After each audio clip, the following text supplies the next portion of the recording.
Hello everyone, how are you. आपको हमारा channel कैसा लग रहा है कमेंट करके बताएं और सब्सक्राइब करें। कल तक आपने जाना कि Hitler was a powerful speaker, his passion his word move the people. उसने जर्मन से वादा किया कि वो जर्मनी को एक स्ट्रॉन्ग नेशन बनाएगा। वर्साइल ट्रीटी में जर्मनी के साथ जो भी इनजस्टिस हुई है उसे अंडू कर देगा। जर्मन लोगों की डिग्निटी को वापस लाएगा और जो लोग काम की तलाश में हैं उसे एम्प्लॉयमेंट देगा। He promised to weed out all foreign influences and resist all foreign conspiracies against Germany. उसने जर्मन लोगों से प्रॉमिस किया कि जो भी जर्मनी पर विदेशी प्रभाव है उसे बाहर करेगा, उसे निकाल देगा, उसे उखाड़ फेंकेगा और जो भी फॉरेन कंट्रीज जर्मनी के अगेंस्ट कॉन्स्पिरेसी कर रहे हैं, षड्यंत्र रच रहे हैं, उनका वो विरोध करेगा। हिटलर की पॉलिटिक्स एक नई तरह की थी। He understood the significance of rituals and spectacles in mass mobilization. उसकी नाजी पार्टी बड़ी बड़ी रैलियां करवाती थी, पब्लिक मीटिंग करवाती थी जिसमें लोग हिटलर को सपोर्ट करें और लोगों में यूनिटी की फीलिंग इंस्टिल करती थी। जहां भी पॉलिटिकल रैलीज होती थी वहां रेड बैनर विद स्वास्तिक लगा दिए जाते थे। पार्टी के लोग बैनर को सैल्यूट करते थे। नाजी प्रोपोगेंडा में हिटलर को मसीहा की तरह बताया जाता था। As someone who arrived to deliver people from their distress, it is an image that captured the imagination of people whose sense of dignity and pride had been shattered and who were living in a time of acute economic and political crisis. ये उन जिस समय economics और political crisis हो रही थी, लोगों की जो प्राइड थी वो खो चुकी थी, एम्प्लॉयमेंट नहीं था, उस समय जो हिटलर का जो फेस दिखाया जाता था उसके बारे में बात करी जाती थी, तो उससे लोगों का जो दिल था, जो दिमाग था, वो एकदम हिटलर की तरफ इंक्लाइन कर गया। The destruction of democracy. On 30 January 1933, President Hindenburg offered the chancellorship, the highest position in the cabinet of ministers, to Hitler. 30 जनवरी 1933 को उस समय जो प्रेसिडेंट थे हिंडनबर्ग, उन्होंने हिटलर को चांसलरशिप मीन्स कैबिनेट मिनिस्टर में जो हाईएस्ट पोस्ट थी वो ऑफर की। By now the Nazi had managed the rally the conservative to their cause.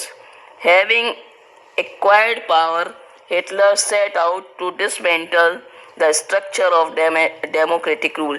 जैसे ही हिटलर को पावर मिली, उसने सबसे पहले जो वीमर रिपब्लिक के कारण जर्मनी डेमोक्रेटिक कंट्री हुआ था, सबसे पहले उसने उसी को डिस्ट्रॉय करना शुरू किया। A mysterious fire that broke out in the German Parliament building in February facilitated his move. एक मिस्टिकल, एक जो उनके जहाँ पर भी जर्मनी में पार्लियामेंट बिल्डिंग में एक मिस्टीरियस फायर लग गई, जिससे कि वो जो करना का चाहता था, जर्मनी में डेमोक्रेसी को ख़त्म करना चाहता था हिटलर, उसे इस आग लगने से बहुत ही अपने काम में हेल्प मिली। The fire decree of 28 February 1933 indefinitely suspended civic rights. Fire लगने से 28 फरवरी 1933 को इनडेफिनिट टाइम के लिए, अनिश्चित काल के लिए, वहाँ पर लोगों के सिविक जो राइट थे वो सस्पेंड कर दिए गए, like freedom of speech, press and assembly, and had been guaranteed by the that had been guaranteed by the Weimar Constitution. Weimar constitution ने लोगों को जो जो राइट्स दिए थे, तो पार्लियामेंट में एक मिस्टीरियस फायर लगी और इसके बाद पावरफुल था हिटलर। हिटलर ने सारे सिविक राइट जो भी कि वीमर रिपब्लिक से लोगों को मिले थे उन सबको सस्पेंड कर दिया, जैसे कि freedom of speech, freedom of press, to be assembled freely, इन सबको सस्पेंड कर दिया। Then he turn on his arch enemies, फिर इसके बाद उसने मुखाते हुआ अपनी मेन जो दुश्मन थे, कौन थे? The communist, most of whom were hurriedly packed off to the newly established concentration camp. Communist से हिटलर की बहुत ज़्यादा एनिमी रहती थी। जैसे ही पावरफुल हुआ हिटलर, उसने जितने भी कम्युनिस्ट थे उन्हें कंसंट्रेशन कैंप में भेज दिया गया। क्या था concentration camp? Where isolated and a camp where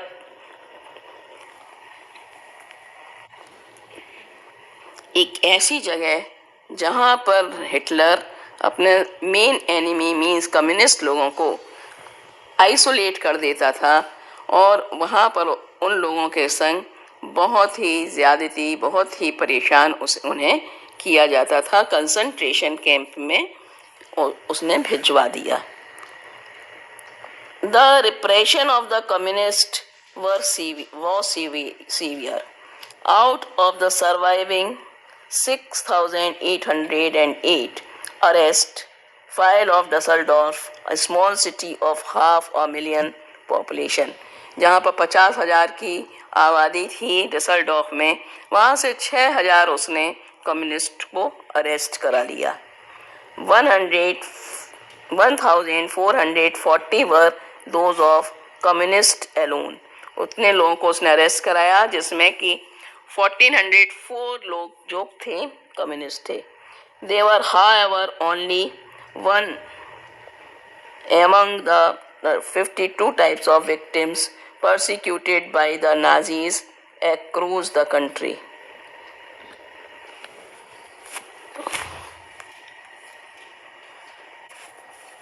So first thing which was done by Hitler was elimination of communists. The communists were the main enemies of Hitler. Most of the communists were sent to newly established concentration camp. The suppression of the communists was severe in Hitler's regimes. उसके बाद उसने एक act पास किया जिसको हम कहते हैं enabling act. क्या था ये act? On 3 March 1933 the famous enabling act was passed which gave Hitler all power to sideline parliament and rule by decree. जो enabling act क्या था?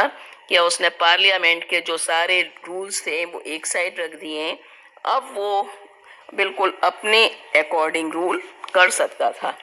इनेबलिंग एक्ट से उसे ये पावर मिली जो कि 3 मार्च 1933 को पास हुआ। अकबर को वो पावर मिली कि उसने पार्लियामेंट के सारे जो रूल्स थे एक साइड में रख दिए और वो अपनी मन मर्जी के अकॉर्डिंग रूल करने लगा। This act establish dictatorship in Germany, इसी एक्ट के थ्रू जर्मनी में डिक्टेटरशिप एस्टेब्लिश हुई। All political parties and trade unions except the Nazi party and its affiliates were banned. बस नाजी पार्टी और नाजी पार्टी की जो हेल्प करने वाली हेल्पर पार्टी थी उन्हें छोड़कर सारे ट्रेड यूनियन और सारी पॉलिटिकल पार्टी पर बैन लगा दिया गया। The Nazi state established complete control over the economy, media, army and judiciary. Nazi ने जो स्टेट जो इस्टेब्लिश हुआ उसे नाजी पार्टी का पूरा कंट्रोल हो गया कंट्री की इकोनॉमिक कंडीशन पर, मीडिया पर, आर्मी पर और जुडिशरी पर। Apart from the already existing regular police in green uniform and the SA or the stormtroopers, the Nazi government introduced Gestapo, the secret state police, the SS, protection squad, criminal police and security services. इसके बाद Nazi party के according बहुत से police department खोले गए, जैसे Gestapo और SD, बहुत तरह की पुलिस डिपार्टमेंट खोले गए. All these newly organized forces had extra constitutional power. It made the Nazi state as the most dreaded and fearful criminal state. इस तरह से सारी पुलिस पर कंट्रोल नाजी पार्टी का, और जैसा भी हिटलर चाहे, जैसा नाजी पार्टी चाहे, उसके अकॉर्डिंग रूल होने लगा. और ये जो रूल था ये बहुत ही ज़्यादा फ्यूरियस, खतरनाक रूल था हिटलर का. People were drained in Gestapo torture chamber, rounded up and sent to the concentration camp, deported at will or arrested without any legal procedure. क्या होता था कि लोगों को डाउट के बेस पर उठा लिया, फिर उनके संग बहुत ही ज़्यादा उनको परसिक्यूट किया, फिर उन्हें कंसंट्रेशन कैंप में डाल दिया. Now, question time.